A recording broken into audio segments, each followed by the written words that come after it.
Morning everyone. Trade ಗುರು ಚಾನಲ್ಗೆ ಸ್ವಾಗತ. So last week ನಾನು ವೆಕೇಶನ್ ಇದ್ದೆ, ಸೊ ಯಾವುದೇ ತರ ಟ್ರೇಡ್ಸ್ ತಗೊಂಡಿಲ್ಲ. ಬಟ್ ನನ್ನ ಲೆವೆಲ್ಸ್ ಸ್ವಲ್ಪ ಮಾರ್ಕ್ ಮಾಡಿದೆ. ಡೆಫಿನೆಟ್ 23,400 ಮೇಲೆ ಹೋದ್ರೆ ನಾನು ಅಟ್ಲೀಸ್ಟ್ ಸ್ವಲ್ಪ ಲಾಂಗ್ ಟ್ರೇಡ್ಸ್ ನೋಡ್ತಾ ಇದ್ದೆ.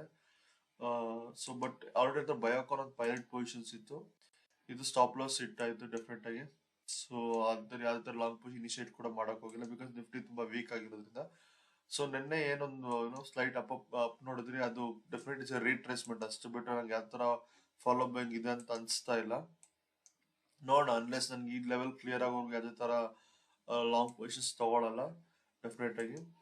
ಸೊ ಬಟ್ ಕಮಾಡಿಟೀಸ್ ಮಾರ್ಕೆಟ್ ತುಂಬಾ ಚೆನ್ನಾಗಿದೆ. So let's open commodity market. Gold ಚೆನ್ನಾಗಿದೆ, ಬಟ್ ಡೆಫಿನೆಟ್ ನನ್ ಗೋಲ್ಡ್ ಅಲ್ಲಿ ಪೊಸಿಷನ್ಸ್ ಇಲ್ಲ ಈಗ. ಡೆಫಿನೆಟ್ ಇಲ್ಲಿ ನಾನು ತಗೊಂಡಿದ್ದೆ ಮುಂಚೆ.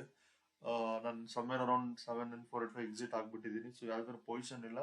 ಸೊ ಇನ್ 2 to 3 days ಒಂದು ಕನ್ಸಾಲಿಡೇಷನ್ ಆಗ್ಲಿ, ಆಮೇಲೆ ಬ್ರೇಕ್ಔಟ್ಸ್ ಪ್ರಾಬಬ್ಲಿ ಟ್ರೈ ಮಾಡ್ತೀನಿ ನಾನು. And coming to other natural gas ಅಲ್ಲಿ ಯಾವ್ದಾದ್ರು ಟ್ರೇಡ್ಸ್ ಇಲ್ಲ ಅಟ್ ಪ್ರೆಸೆಂಟ್. ತುಂಬಾ ವೋಲಟೈಲ್ ಇದೆ ಮಾರ್ಕೆಟ್. ಡೆಫಿನೆಟ್ ಆಗಿ ಇನ್ನೊಂದೇನಪ್ಪ ಅಂದ್ರೆ ಆಂಕ್ಸನ್ ಬೀಸ್ ಒಂದಿದೆ.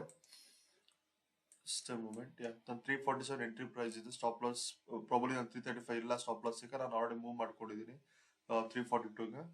So another 2 to 3 consolidation breakout expect ಮಾಡ್ತಾ ಇದ್ದೀನಿ. ಬಟ್ ಇನ್ ಕೇಸ್ ಏನಾದ್ರು ಇವತ್ತು ಮಾರ್ಕೆಟ್ ಡೌನ್ ಟ್ರೇಡ್ ಆದ್ರೆ ಡೆಫಿನೆಟ್ ಅಟ್ಲೀಸ್ಟ್ ಕಾಸ್ಟ್ ಎಕ್ಸಿಟ್ ಆಗ್ಬಿಡ್ತೀನಿ ಇವತ್ತು ಡೆಫಿನೆಟ್ ಆಗಿ. ಸೊ ಮಾರ್ಕೆಟ್ ಈಗ ಪೇಷನ್ಸ್ ಗೇಮ್ ಅಲ್ಲಿ ಇದೆ. ಸೊ ಕ್ಯಾಪಿಟಲ್ ಪ್ರಿಸರ್ವ್ ಮಾಡ್ಕೊಳ್ಳಿ, ಯಾವುದೇ ತರ ಟ್ರೇಡಿಂಗ್ ಮಾಡಕ್ ಹೋಗ್ಬಿಟ್ಟು at this moment, because market definitely weak ಇದೆ. ಸೊ ದಿಸ್ ಬಜೆಟ್ ಒಂದು ಇವೆಂಟ್ ಮುಗಿಲಿ, ನೋಡೋಣ ಆಮೇಲೆ ಯಾವ ತರ ಫಾಲೋ ಬೈಕ್ ಬರುತ್ತೆ. Base on that will take it trades. Thanks for watching. Have a good day.